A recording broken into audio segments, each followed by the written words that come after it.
Hello, I'm Bailey Ashton, and throughout my 18 years, I have worked hard and faced challenges.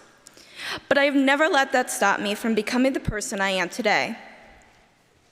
In school, it was extremely hard. I would always have to work twice as hard as other students. As a student with a disability, I feel I'm a role model for overcoming challenges.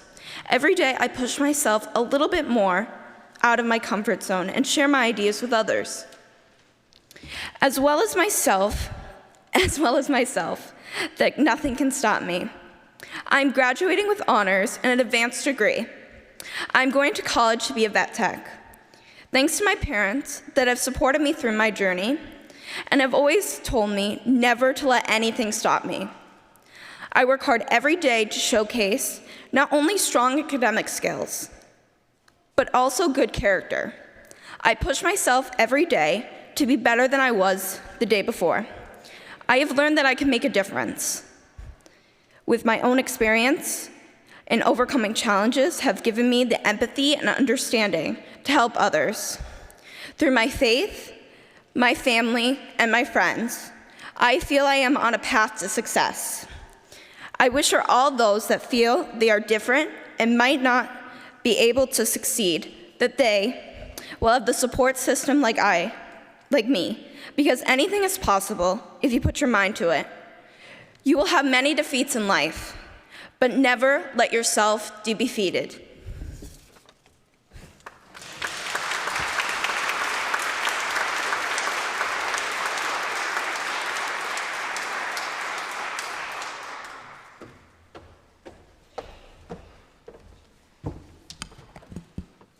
Good morning.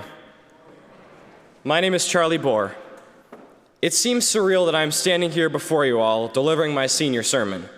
I have sat in these pews for many years, watching others do this, and now it's my turn. So here we go. I have always loved the phrase, "Home is where the heart is." I often hear this phrase and will ask myself, where's my heart today? Well, today, my heart is at Asbury. I have several homes I could say my heart belongs to. My house, our family cottage, my school, but I feel a very special connection with the environment of Asbury. Every week, I walk through the doors of this church, looking forward to singing and listening to the sermons. And not only that, but everyone at the church makes this place a space that I will always love and hold dear to my heart. From a young age, I have been active in the church, going to Bible Beat with Mrs. Paula on Sundays during the service, doing the children's and youth musical, and going to youth group Sunday afternoons. Growing up, I always looked forward to game nights, being involved in Pretzel Sunday, and joining youth choir and bells. And who can forget about VBS? One summer at VBS, I became very good friends with a little yellow minion. Not only has Asbury been a place for me to learn more about myself and find who I am, but I've also met people who have changed me for the better. Mrs. Paula taught me that great learners are created at a young age. Mr. Dugan and Mrs. Lamica taught me the value of music and how it can be used to bring together a community. Mike taught me the value of mutual support and love for my peers, and Reverend Katie taught me the power of knowledge and the impact words can have on a person. These people, among many others, have taught me so many valuable lessons that I will carry with me for a lifetime. When I think about the church, the first word that comes to mind is love. Here, we love our neighbors. Here, we strive to include everyone. And here, we work towards a community where love strengthens everyone. This unconditional love is one of the reasons Asbury has become a home to me. Another word that comes to mind when I think about Asbury is inspirational. Not only do I leave Sunday services with feelings of hope and a bright outlook of the week ahead, I also leave inspired by the words said. Asbury has also stretched me to become a more active member of the faith community and has helped to strengthen my devotion to God. To be honest, I don't know what I would do without Asbury. Throughout my college search, so many Asbury First members greeted me every Sunday for an update on this journey. This interest in my future and support truly means the world to me. As I continue forth next year pursuing voice performance at Baldwin Wallace University, I know that these connections I have made will strengthen me and keep me connected back home.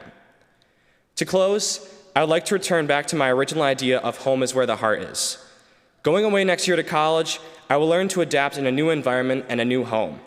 However, I like to think that wherever I go, I leave pieces of my heart along the way so that I will always return to the places which I love and the places which inspire me. To quote Ralph Emerson, "A house is made with walls and beams. A home is built with love and dreams." Thank you.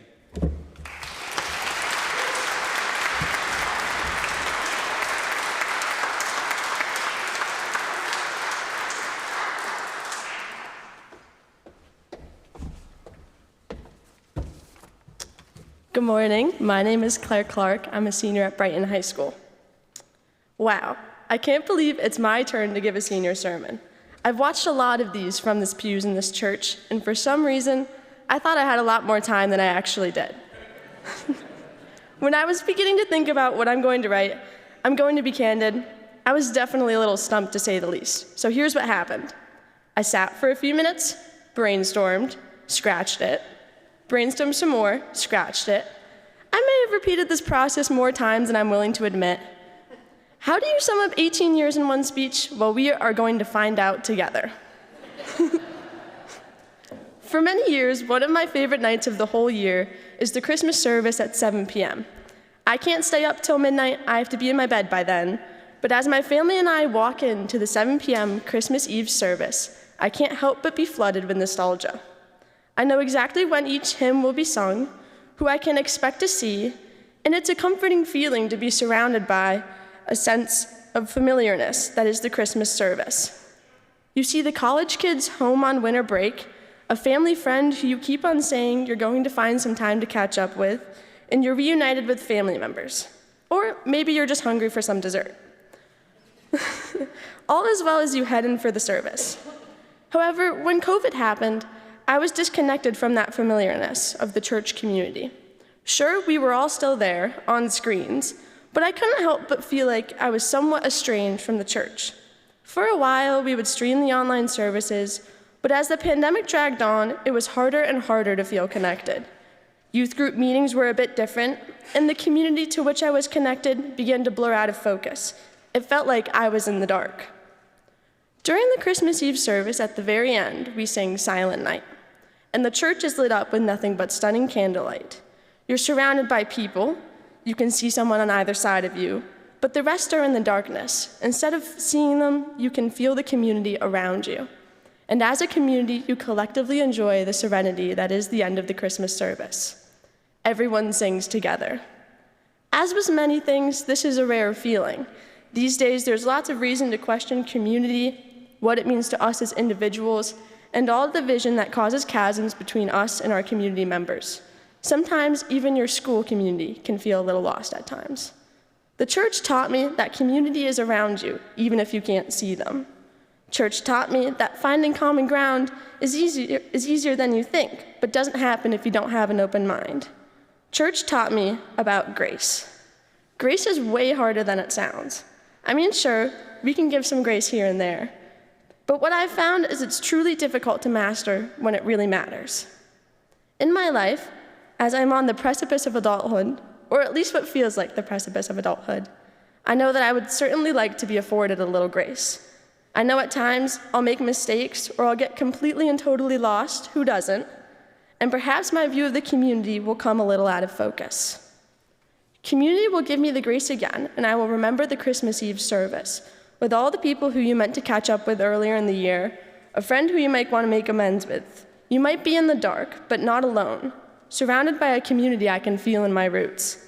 I'll light a candle and look around and feel that grace and the warmth that is our community.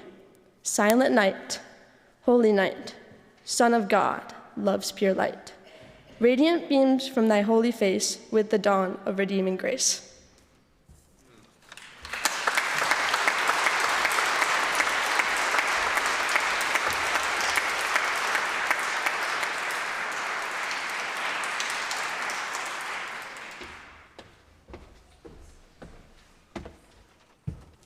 Good morning, everyone.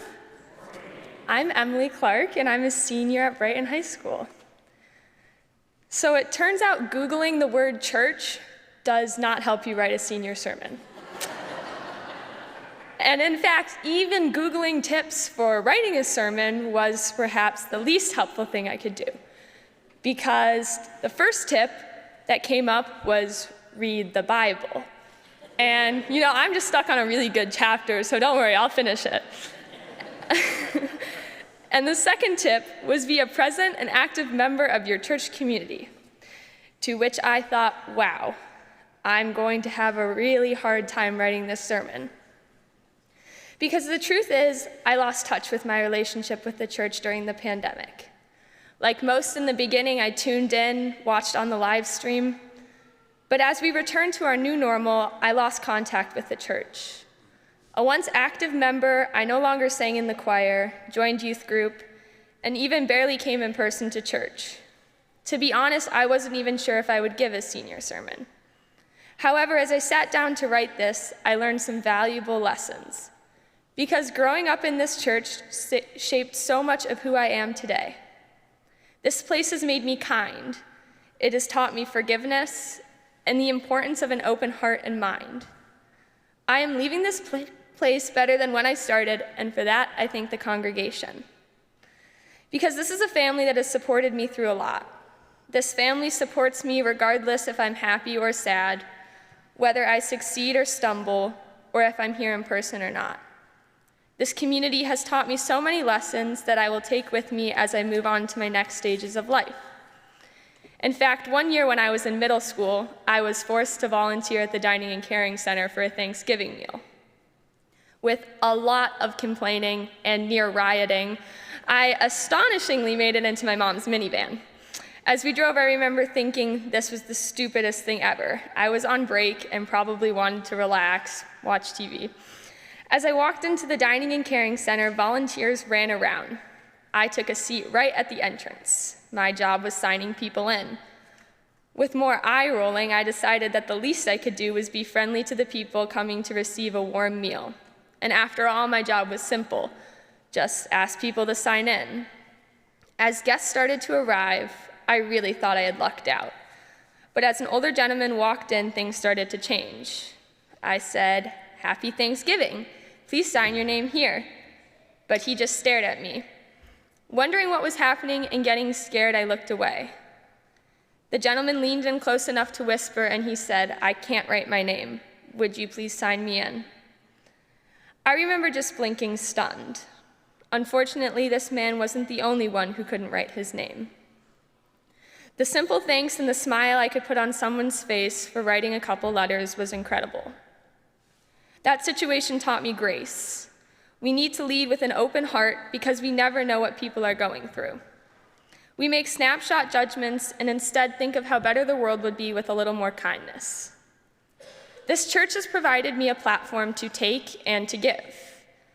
We give when we can, with time, money, or with a smile, but in the times of need, we can take. It is here where I learned the importance of such lessons, and it's the experience that as I approach the beginning of adulthood, I'm taking these lessons with me as a guide, a GPS to the core values of which I hope to bring on my future journeys. It is not often these days where I feel truly and deeply connected to my lessons and roots. As the uncertainty of change fast approaches, I'll look back on these lessons learned to guide me through my next steps.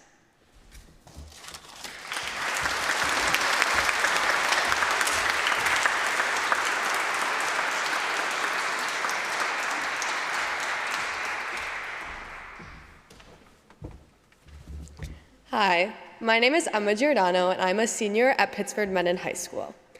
My faith journey began at Asbury when I was baptized by Dr. Hill, Emily's dad, and my grandpa, Reverend Gary V. Burdick. Interestingly, Reverend Stephen was visiting that Sunday with Emily, so he had participated in it. And years later, when I told him I saw him in the picture of my baptism, he shared that he had forgotten his dress shoes that day and had to wear his father-in-law's shoes, so he literally and figuratively had big shoes to fill.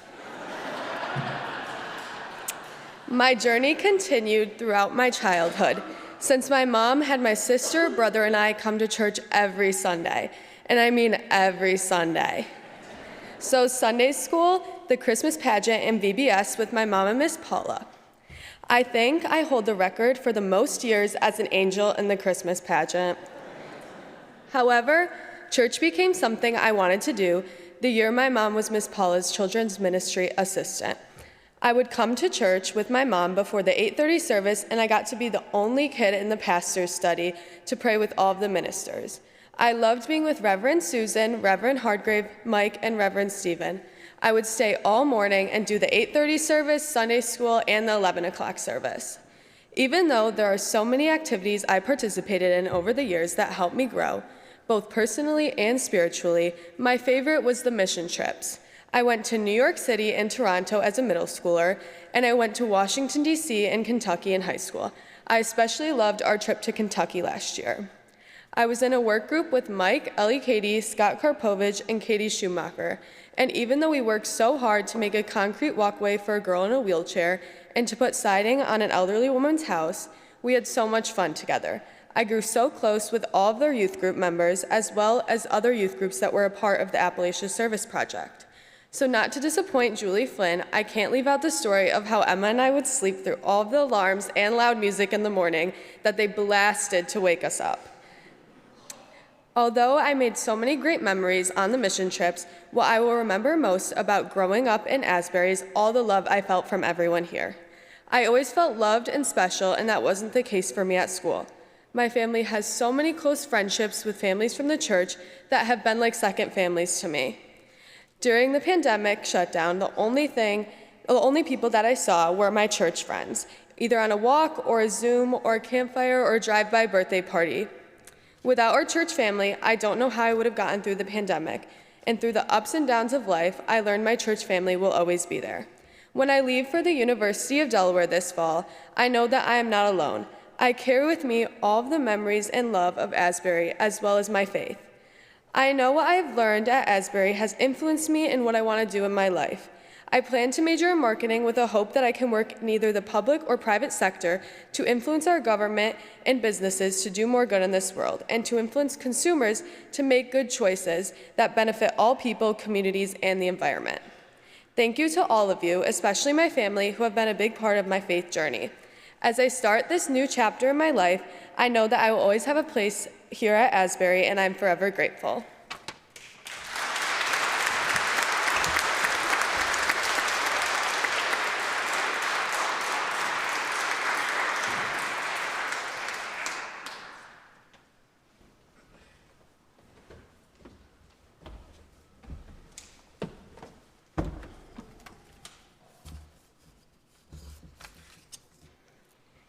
Good morning. My name is Sean Mahan, and I am in 12th grade at Brighton High School. Asbury is a very important place to me. My parents got married here, and I was baptized here. Some of my favorite memories are all the musicals, church carnivals, youth caroling, being the youth choir in bells, youth parties, going up for children's time, greeting, listening to the hymn, Christ the Lord is risen today, and of course, all the scripture readings. Even though I have autism and my brain works differently, it didn't stop any of you from believing in me. Mike was so nice and made sure I was included in all the youth activities. Dugan and Carol Lamica helped me become a better performer in the musicals and youth choir. Timothy has become a special friend and knew I would be able to do the scripture readings. Kathy spent time with me on Thursdays watching Bluey and doing puzzles in between laundry loads at church. I love when Susan says a special prayer for me when I take communion. Stephen and Emily have shown me so much kindness and understanding. To all my youth friends, thank you for being so nice to me and including me when I didn't know how to join the group. And I can't forget about Paula. She has taught me how to cook, sing, play games, and what it means to love God and love our neighbors. She has been a second mom to me and has loved me no matter what. After high school, I will be in a program where I will learn skills. I need to have a job and live in my own house. I might work at Wegmans or at a coffee shop because I want to live my best life by helping others. To my whole Asbury family, thank you for teaching me about God's love. I feel God's love deep in my heart, and I want to spread that love, the same love you have given me all these years. You have shown me that I can do anything, and I will take your love with me when I go out into this world. I will always remember the smiles, hugs, kind words, and love from the people who love God. About a month ago, my dad was dropping me off at school, and when I was getting out of the car, I told him I was off to spread joy to the world. You are where I can do that. You bring me joy, so thank you, and I love you all.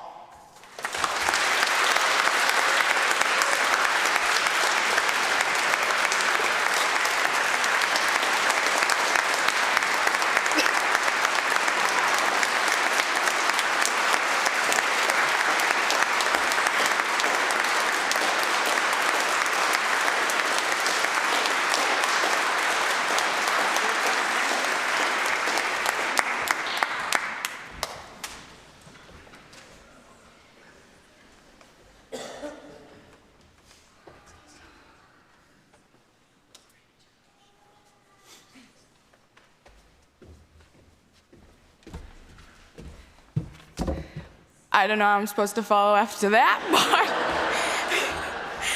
But good morning. My name's Emma, and I'm also a senior at Brighton High School. As some of you may know, I work at the nursery upstairs every Sunday morning and most Wednesday evenings. I have also volunteered during Vacation Bible School, Bible Beat, and Children's Moment. I also work at Rich Beginnings Child Care Center every weekday after school, and I'm a regular babysitter for multiple families, many of which I met through church. As you can tell, I love to surround myself with tiny humans, despite the snotty noses, dirty diapers, and getting blocks thrown at me. My family moved from Albion to Brighton when I was in 7th grade, and let me tell you, that was tough. Middle school is hard enough, let alone being the new girl at a new school. It was rough. But one thing I can say with full confidence is that I wouldn't have gotten through it without my faith in church family. Some of the strongest friendships I have today I made at church. Church became a safe haven for me during my transition to Brighton and throughout middle school because it provided a welcoming and supportive community where I felt unconditionally accepted and valued. It's a place where I can truly be myself, explore my faith, ask questions without being judged, and find guidance from trusted adults. Asbury has provided me with a sense of belonging and has helped me find my purpose. I've been fortunate enough to be able to participate in mission trips to Kentucky, Toronto, and Washington, D.C., and I've engaged in acts of service that have benefited our local community, such as working in the Rochester City Gardens and serving food to those less fortunate than I. Through these experiences, Asbury has provided me with a positive and wholesome environment that encouraged my growth, spiritually, emotionally, and socially. My hope is that I can support the growth of younger children in ways that I have been supported. I value all the children I care for as important members of our church community. Through genuine love, nurturance, and support, I hope to contribute in small ways to their development and some sense of belonging here at Asbury. I try my best to role model for them, as so many adults here have for me, in strong faith in a foundation of Christian values that will guide them throughout their lives. Most importantly, I give the children the unconditional love, kindness, and respect that was given to me when I first moved here and needed it the most. I try to live with Jesus as my example. Jesus recognized the value and importance of children and welcomed them into his presence. Jesus saw children as precious and worthy of his attention and care. And he set examples for others like myself to follow in loving and serving children. As noted in Matthew chapter 19, verse 14, Jesus said, "Let the little children come to me, and do not hinder them, for the kingdom of heaven belongs to such as these." For me, my church family at Asbury has been there through thick and thin. My church friends have seen me at my worst and my best. We're a community of believers who share a common faith and purpose. In times of joy and celebration, we rejoice together, and in times of sadness and hardship, we provide comfort and support one another. I strive to provide the children I teach with a safe place and second family they always know they can count on. I used to find myself looking forward to Sunday mornings, and I hope that they feel the same. I pray that the children I care for will one day share the unconditional love and kindness given to them with the younger generation, and maybe even unknowingly help someone through a difficult time, like when I was supported when I first moved here. I want to thank Asbury and the community for shaping me into the person I am today. Thank you for being the shoulder to cry on and the friend to laugh with. Thank you for lifting me up and grounding me. Thank you for being my second family. Thank you for giving me purpose. Next year, I will be attending St. Bonaventure University, go Bonnies, to study early childhood and special education. I will continue to love and serve children throughout my future. I can't wait to make a difference in this world, one tiny human at a time.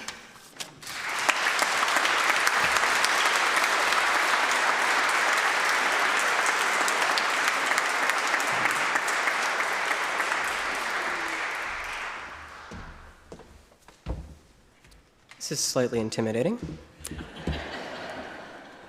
All right, my name is QP, as you can see on the screen quite nicely. And fun fact, I actually do have a real name, Quentin.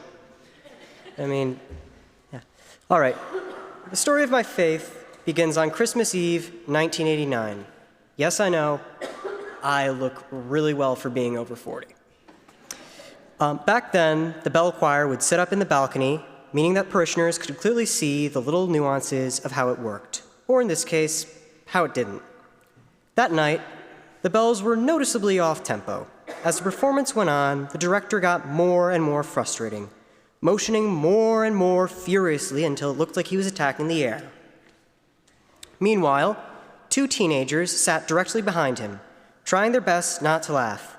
These boys were Stephen Pruitt and Chris Parks.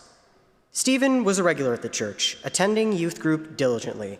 My father, while not a member of any church, couldn't help but feel that if he would ever join one, a United Methodist church might be the place to go. That thought would stick to him all the way through college, when he wanted to get baptized in order to marry Mom. Funnily enough, Stephen was the one who introduced them. After said baptism, time passed again, during which Dad and Mom added two rambunctious boys to the family, Gavin and myself. If you ask me, I don't get why they didn't stop after one.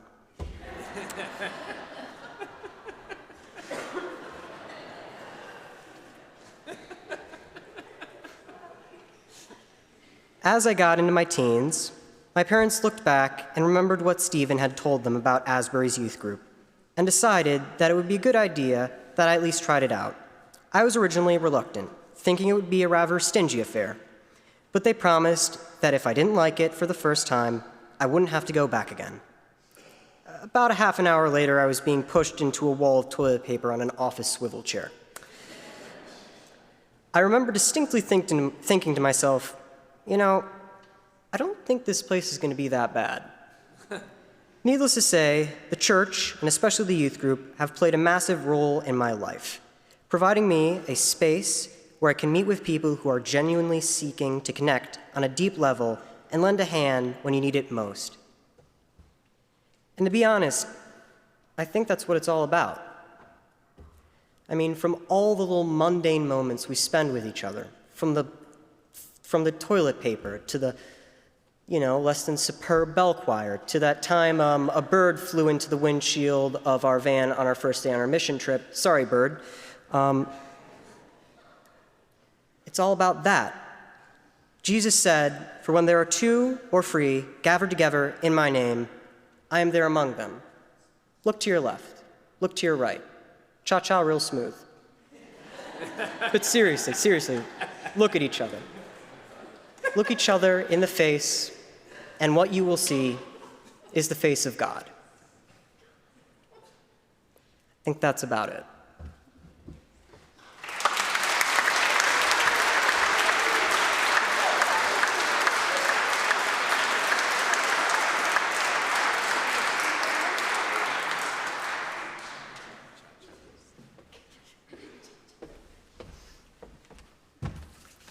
Okay, last one. Good morning, everyone. My name is Sophie, and I'm a senior at Mercy High School. Asbury has been a major part of my life for 17 years. I've grown up at Asbury. I was baptized here, then my sister was baptized here. I've been in the Christmas pageant for 7 years, confirmed here, and participated in various youth group trips and activities. But most importantly, I've gained so many friendships here. Asbury is more than a church, it's a community. And I'll be the first to admit that life gets busy and you won't find me here every Sunday. But when I do come, I always have a sense of welcomeness here and that I belong here. I think my first memory of Asbury is my sister's baptism when I was 5 years old. I remember I wore this really poofy pink dress with roses on it and my whole family was here. I remember walking up the stairs and trying to blow out all the candles, so my dad had to pick me up and hold me. After that, I went upstairs and ate animal crackers and colored on the dining mats for the Dining and Caring Center with my cousin. And then there was a party with lots of cake. And I remember thinking, this is the life. I want to come to church every day. About a year later, I started first grade at a new school. It was the same school my older brother Joe went to, but other than that, I didn't really know anybody else. That following Sunday, I came to Sunday school and I saw a girl named Natalie from my class at school. I remember her coming up to me and saying, "You're Sophie S. from Miss Navis's class, right?" And since then, we've been friends. Sure, we've had our differences, like when she got the role of Angel Gabriel in the pageant. I was furious. That was my role. But Miss Paula, being the amazing person she is, created a special role just for me so I wouldn't feel left out. So that year, we had a lead dancing angel, and I got to do a ballet solo in the middle of the pageant. Shout out to Miss Paula for that one. Like I said earlier, I've gained so many friendships that I could probably recall a memory I have with each one of the seniors. I've known Charlie for what seems like forever, and every time I see him, he always has a smile on his face. I remember Claire busting her knee a few times, I think, and it was when I had just dislocated my knee, and having someone to talk to, even if it was during youth night pasta dinner, was something I found very helpful. Emily, I remember playing chopsticks backstage in the Charlie Brown musical, and Asha during the breakfast clubs before Sunday morning church. I remember being in New York City with Emma Giordano and her mom Jessica, roaming around the hotel rooms at 2 a.m. because our room just wasn't big enough. QP, we've had some fun adventures during youth group, especially during that rock climbing trip. And Emma, I actually remember meeting your little sister before you when we tried to beat the hopscotch record after BBS. But soon after, we've become really good friends, especially during Casawasco and the Solid Youth Retreats when we'd sing around the piano, make s'mores, and blast Fix My Eyes even after hours. And last but certainly not least, Sean. Sean, you always brighten up my day simply by just saying good morning. Throughout the years, I've grown to know each and every one of you, and I'm so grateful to be able to call you guys my friends. One of my favorite quotes is from John 15, verses 2 through 13. My command is this: love each other as I have loved you. Greater love has no one than this, to lay down one's life for one's friend. So go make friends. We see God through the hearts of others. Finally, I would like to thank Reverend Stephen and Emily Katie, Mike, Ian, Holly, and Paula, who have watched me grow up, and my parents and grandparents who have guided me and loved me these past 17 years. I wouldn't be the person I am without you guys as my role models, and I know no matter how far I go or wherever life takes me, I will always have a home at Asbury.